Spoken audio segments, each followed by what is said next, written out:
Après le meurtre de ses parents en 2008, Stephen Kigoma a été kidnappé chez lui à Beni en République démocratique du Congo.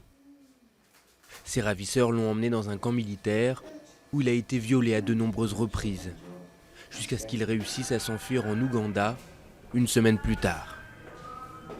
Quand ils avaient fini, ils me laissaient là où ils m'avaient violé. Je ne pouvais plus marcher. Je ne pouvais même plus me lever sur le moment.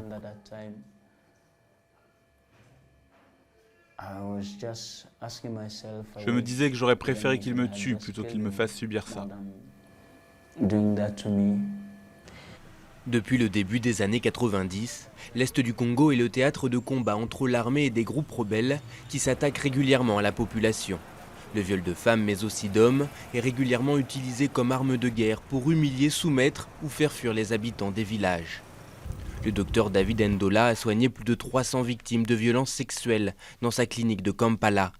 Les cas de viol d'hommes sont beaucoup moins fréquents que ceux des femmes, mais il constate que les hommes demandent plus difficilement de l'aide.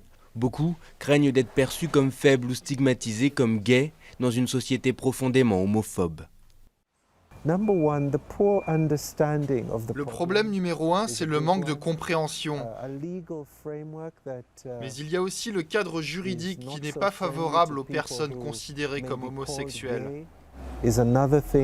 Pour Chris Dolan, directeur d'une ONG militant pour le droit des réfugiés, il faudrait inclure les hommes dans la définition des violences sexuelles, notamment dans les textes de la police. Mais des progrès ont déjà été faits au niveau international. 2 fois cette année, il y a eu la reconnaissance que les hommes et les garçons doivent être considérés comme des victimes.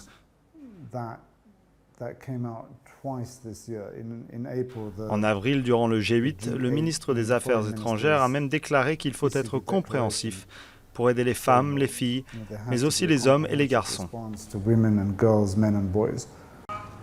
Le viol des hommes est loin d'être une pratique rare. Selon une étude de l'Association médicale américaine, près de 24% des hommes et environ 40% des femmes de l'Est de la RDC ont déjà été agressés sexuellement.